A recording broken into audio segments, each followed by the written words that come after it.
राधे राधे। जय जय श्री राधे। श्री हरिवंश राधा वल्लभ लाल की जय हो। सभी संतों हरि भक्तों की जय हो।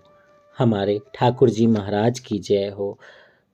राधा वल्लभ लाल की जय हो। हरिवंश महाप्रभु की जय हो। भगवान श्री कृष्ण की जय हो। टोंगरे जी महाराज की जय हो। श्रीमद् भागवत ग्रंथ की जय हो। जय हो। जय श्री राधे। बहुत बहुत स्वागत है आपका हमारे चैनल में। तो आइए हम श्रीमद् भागवत के जो दशम स्कंद की कथा का श्रवण कर रहे हैं, श्री कृष्ण की बाल लीला, उसके आगे की कथा का श्रवण करते हैं।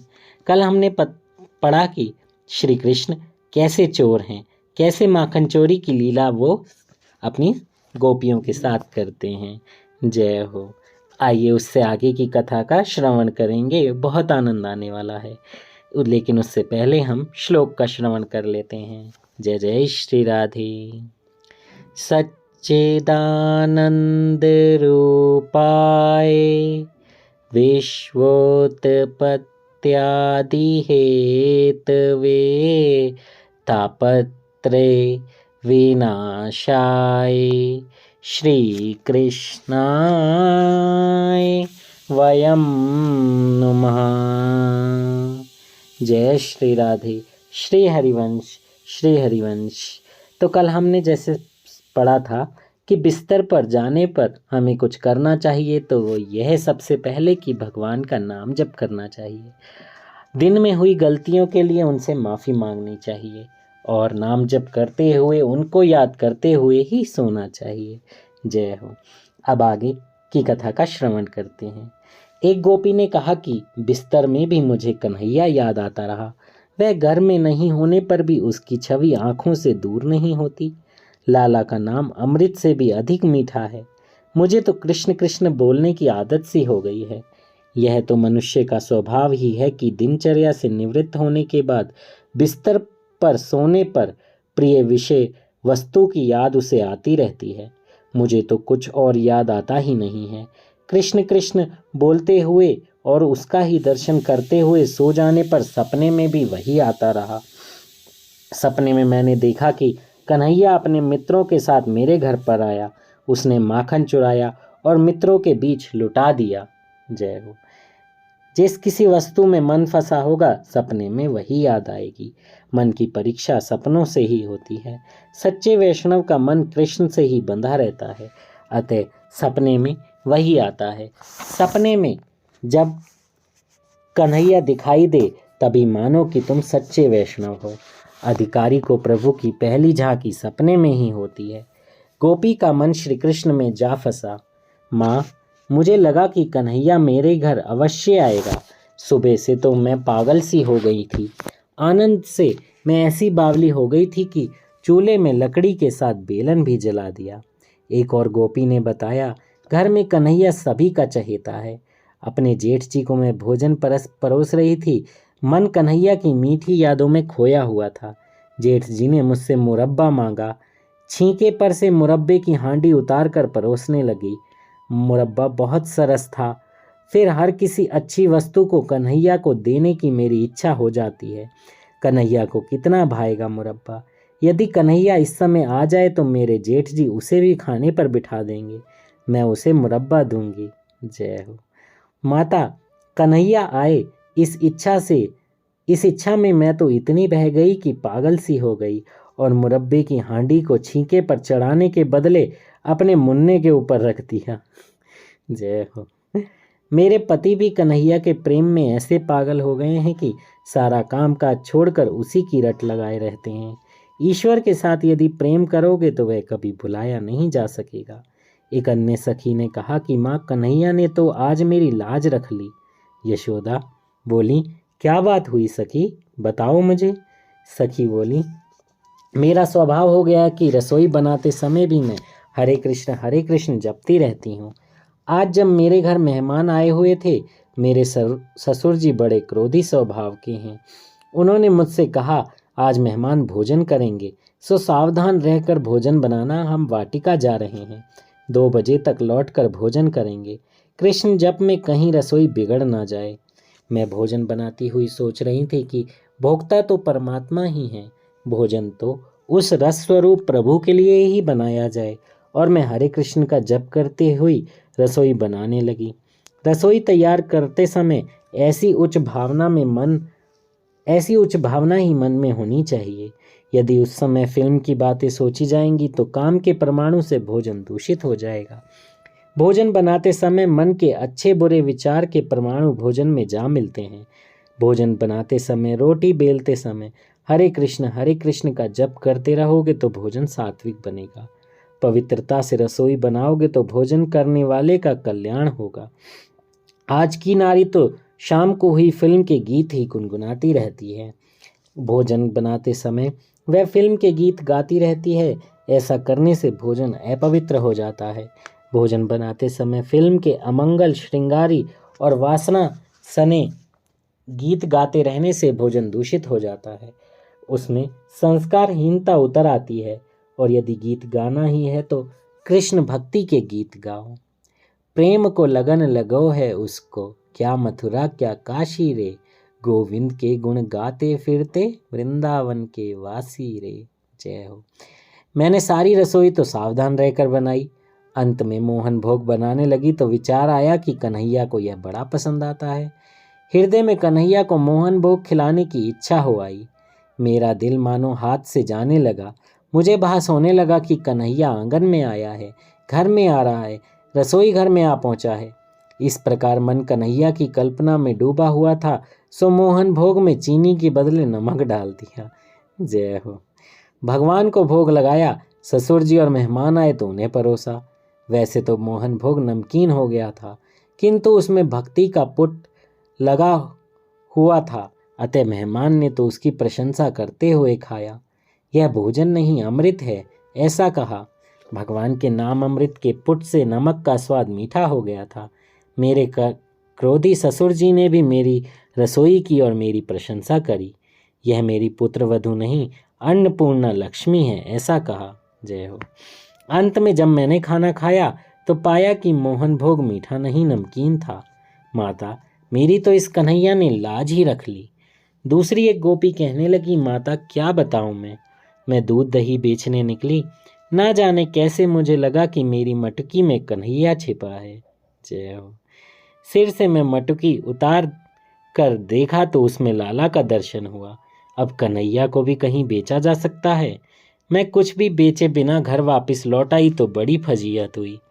अपनी बुद्धि रूपी मटकी में जो कन्हैया समाया हुआ होगा तो हर कहीं उसके दर्शन होते रहेंगे। गोपियां अपनी बुद्धि में, मन में ठाकुर जी को विराजमान रखती थीं। यदि अपने मस्तक, हृदय, मन और बुद्धि में जड़ पदार्थ होंगे तो हर कहीं वही दिखाई देंगे, और श्री कृष्ण होंगे तो कण कण में उनका दर्शन होगा। माता, हम जहाँ भी जाते हैं हमें कन्हैया का ही दर्शन होता रहता है। ये गोपियां घर का काम करते करते और निवृत्त होने के बाद भी श्री कृष्ण को याद करती रहती हैं। बड़े बड़े योगी महात्माओं को तो परमात्मा का नित्य स्मरण करते रहने के लिए प्रयत्न करना पड़ता है, किंतु ब्रज की गोपियां कन्हैया को भूलने का प्रयत्न करने पर भी भूल नहीं पाती। शायद कन्हैया भी इन्हें नहीं भूल पाता होगा। गोपियां गेरुए वस्त्र पहनती नहीं हैं, फिर भी उनका मन कृष्ण प्रेम में रंगा रहता है। यह तो गोपियों के प्रेम संन्यास की कथा है। यही है गोपियों के मन की तन्मयता और निरोध। बाल कृष्ण की विविध लीलाएं देखती हुई गोपियां घर काज भूलकर पागल सी हो जाती। घर के काम छोड़कर लीलाएं देखती रहती थीं। कन्हैया की लीलाओं को देखकर उनका मन अस्थिर होकर लीलाओं में ही तन्मय हो जाता था। यह तो गोपियों की तन्मयता है। कृष्ण में ही तन्मयता हो जाने के कारण गोपियां संसार व्यवहार के कार्य कर नहीं पाती थीं। वे कृष्ण प्रेम में सुध बुध खोकर ना करने योग्य काम कर बैठती थीं। प्रभु के लिए तो ऐसी ही तन्मयता होनी चाहिए। कृष्ण कथा में, कृष्ण लीला में जो व्यक्ति गोपियों की भांति तन्मय हो जाता है वह मुक्त हो जाता है। भागवत मृत्यु के पूर्व मुक्ति देती है। हाँ, तन्मयता गोपी जैसी होनी चाहिए। गोपियां घर के कामकाज के समय भी कान्हा को भूलती नहीं थीं। भक्ति मार्ग में व्यवहार और परमार्थ अलग नहीं है, एक ही है। प्रत्येक कार्य में प्रभु का संधान ही पुष्टि भक्ति है। प्रत्येक कार्य को, व्यवहार को प्रभु में मानना ही भक्ति है। गोपियां ही इस भक्ति मार्ग की आद्य आचार्या हैं। इसी सिद्धांत को आचार्य महाप्रभु जी ने आगे बढ़ाया है। सभी कामकाज से निवृत्त होने के बाद भक्ति करना तो मर्यादा भक्ति है। सुबोधनी में महाप्रभु ने गोपियों को प्रेम सन्यासिनी कहा है। गोपियों के पास तो था केवल निस्वार्थ प्रेम, उनका तो प्रेम ही सन्यास था। वस्त्र सन्यास की अपेक्षा प्रेम सन्यास उत्तम है। कृष्ण प्रेम में हृदय पिघलने पर सन्यास हो पाता है और तभी वह उजागर होता है। सभी कर्मों का न्यास त्याग सन्यास है। ईश्वर के लिए ही जो जीता है वही सन्यासी है। गोपियाँ ईश्वर के लिए ही जीती थीं, अतः उन्हें प्रेम सन्यासिनी कहा गया है। ज्ञान और योग पर भक्ति की विजय बताई गई है। भक्ति भगवान को आबद्ध करती है, वशीभूत करती है। माखन चोरी लीला का यही रहस्य है। मन माखन सा मृदु और मान की चोरी ही माखन चोरी है। कृष्ण औरों के चित्त चुरा लेते हैं, फिर भी वे पकड़े नहीं जाते।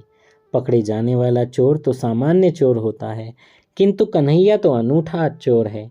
उन्हें तो गोपियों के मन का निरोध करना था, किसी भी अन्य विषयों में जाने से बचना था। गोपी अर्थात इंद्रिय, सभी इंद्रियां हमारे ईश्वर का ही चिंतन करती रहें, इसी हेतु से इन सब लीलाओं की रचना की गई है। यशोदा जी ने गोपियों से कहा, अच्छा हो यदि तुम माखन छिपा कर रखो। एक गोपी बोली, माता तुम हमें क्या सीख दोगी? मैं वैसे तो बड़ी हूँ, फिर भी कैसे बताऊं कि क्या हुआ था। एक बार कन्हैया मार्ग में मिला तो उसने हंसते हुए मुझसे कहा, अगले दिन तेरे घर आऊँगा। मैंने सारा माखन अपने मायके पहुँचा दिया। कन्हैया ने दूसरे दिन आकर देखा तो माखन का नामो निशान नहीं था। वह आग बबूला हो गया।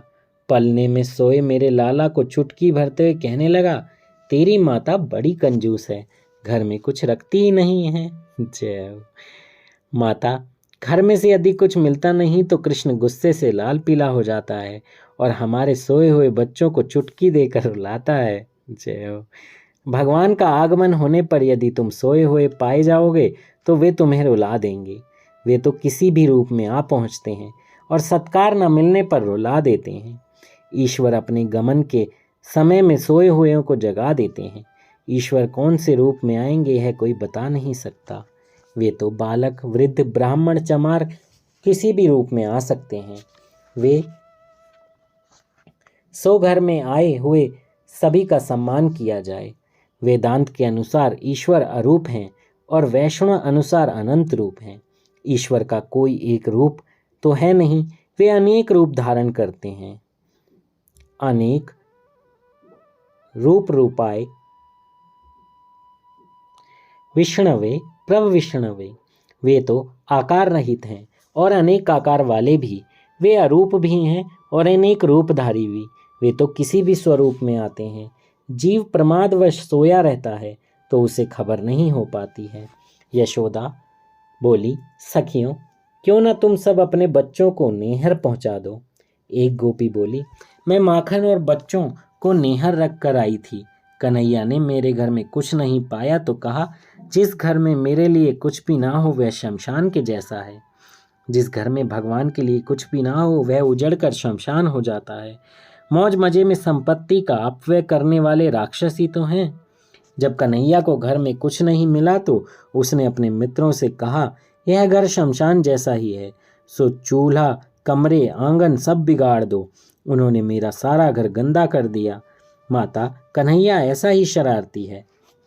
तो यशोदा जी बोली, तुम कह रही हो लाला शरारती है, किंतु वह तो मुझसे कहता है कि उसने तो कुछ भी नहीं किया है। तुम उसे रंगे हाथ पकड़ लाओगी तभी मैं मानूंगी कि वह चोरी करता है, तभी मैं उसे सजा दूंगी। प्रभावती नाम की एक गोपी ने कहा, इसमें क्या बड़ी बात है, मैं ही उसे रंगे हाथ पकड़ लाऊंगी। वह गोपी कुछ अभिमानी थी। कन्हैया ने तय किया, आज हम प्रभावती के घर जाएंगे। जय हो, बहुत आनंद आने वाला है, बहुत आनंद। प्रभावती छिप कर बैठी थी।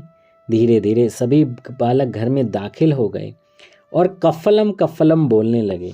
कन्हैया ने छीके से माखन उतार कर स्वयं खाया, मित्रों को खिलाया और वानरों को भी दावत दी। उपकार चाहे कितना भी हो भगवान कभी नहीं भूलते। राम अवतार में वानरों ने वृक्ष के पत्ते खाकर मेरी सेवा की थी। उस अवतार में तो मैं तपस्वी था, अतः इन्हें कुछ दे नहीं पाया था, सो इस अवतार में इन्हें दही माखन खिलाऊंगा। मनुष्य कई बार वानर जितना भी संयम नहीं रख सकता है। वानर राम और सीता के सेवक हैं, सो वे रामफल और सीताफल का आहार कभी नहीं करते। यदि मानव वानर जितनी मर्यादा का भी पालन ना कर पाए तो वह उससे भी गया बीता है। सभी ने भरपेट खाना खाया। इतने में धीरे से प्रभावती बाहर निकली। मित्रों ने देखा तो कहने लगे, अरे कन्हैया भाग, वह आ गई। किंतु कन्हैया ने कहा, आने भी दो, क्या कर लेगी वह। प्रभावती ने कन्हैया को पकड़ लिया। वह उससे कहने लगा, अरे छोड़ दे मुझे, नहीं तो मेरी माँ तुम्हें पीटेंगी। मुझे ना छोड़ेगी तो तुम्हें अपने ससुर की कसम, अपने पति की कसम। प्रभावती बोली, आज मैं क्यों छोड़ दूं तुझे, रंगे हाथ पकड़ा है मैंने। मैं तुझे यशोदा के पास ले जाऊंगी। और कन्हैया प्यार से पुकार रहे हैं, छोड़ दे मुझे, छोड़ दे मुझे, छोड़ दे मुझे। जय हो। प्रभावती का लड़का भी इस माखन चोर मंडली का सदस्य था। उसने सोचा कि यशोदा लाला को पीटेगी। वह अपनी माता प्रभावती से कहने लगा, माता, कन्हैया ने चोरी की ही नहीं है, मैंने ही सबको बुलाया था। मुझे चाहे जो सजा दे, किंतु लाला को छोड़ दे। अब मैं 4 महीने तक माखन नहीं खाऊंगा। प्रभावती ने सोचा, यशोदा हमारी बात कभी सच नहीं मानती है, सो मैं उसे सच्ची बात दिखलाना चाहती हूँ। यशोदा लाला को डांटेगी तो कोई बात नहीं, मैं पीटने नहीं दूंगी, लाला मेरा भी तो है। अभिमान के साथ साथ दुर्गुण भी आ जाते हैं। प्रभावती मान रही थी कि उसके सिवाय लाला को कोई पकड़ नहीं सकता, सो उसने लाला को नहीं छोड़ा। सभी बालक रोने लगे। कन्हैया ने कहा, अरे डरते क्यों हो, मैं बड़ा अच्छा मजाक करूँगा। साधना करने से प्रभु हाथ में तो आ जाते हैं, किंतु साधन में से यदि श्रद्धा उठ जाए तो प्रभु चले भी जाते हैं। प्रभावती लाला को पकड़कर चली जा रही थी तो मार्ग में एक वृद्ध आ रहे थे। उनको देखकर प्रभावती ने घूंघट खींच लिया। कन्हैया ने प्रभावती से कहा कि उसके हाथ में दर्द हो रहा है, सो दूसरा हाथ पकड़ेगी तो अच्छा होगा। प्रभावती हाथ बदलने लगी तो कन्हैया ने इशारे से अपने मित्र को पास बुलाकर उसका हाथ पकड़वा दिया और कन्हैया फ्री मुक्त हो गया। जय हो, जय हो, प्यारे कन्हैया लाल की जय हो। वह भागता हुआ माता के पास आया और कहने लगा, माता, माता, एक गोपी मुझे मारने आ रही है, मैंने उसका कुछ बिगाड़ा नहीं है। माता ने उसे कमरे में बैठने को कहा। प्रभावती तो बड़ी उमंग से चोर को पकड़कर चली आ रही थी। उसने बाहर से ही चिल्लाते हुए कहा, अरे यशोदा, अरे यशोदा, सुनती हो, देखो आज मैं तुम्हारे कन्हई को रंगे हाथ पकड़ कर लाई हूँ। चोरी करते हुए पकड़ा है मैंने, अब इस चोर को सजा तो देनी ही होगी। यशोदा ने बाहर आकर कहा, अरे पागल है क्या तू, मेरा बेटा तो घर में है, यह किसको पकड़ लाई है तू। ईश्वर को खोजना है तो अपने अंदर ही खोजिए, उसे जो बाहर खोजता है वह दुखी होता है। इंद्रिय रूपी गोपी कहती है कि ईश्वर बाहर है, परमानंद बाहर ही है, तो यशोदा निष्काम बुद्धि ईश्वरानंद को घर रूपी हृदय में ही निहारती है। इंद्रियां ईश्वर आनंद को बाहर ढूंढती हैं, अतः पा नहीं सकती। निष्काम बुद्धि ईश्वर को हृदय के भीतर ढूंढती है, अतः शीघ्र ही पा जाती है।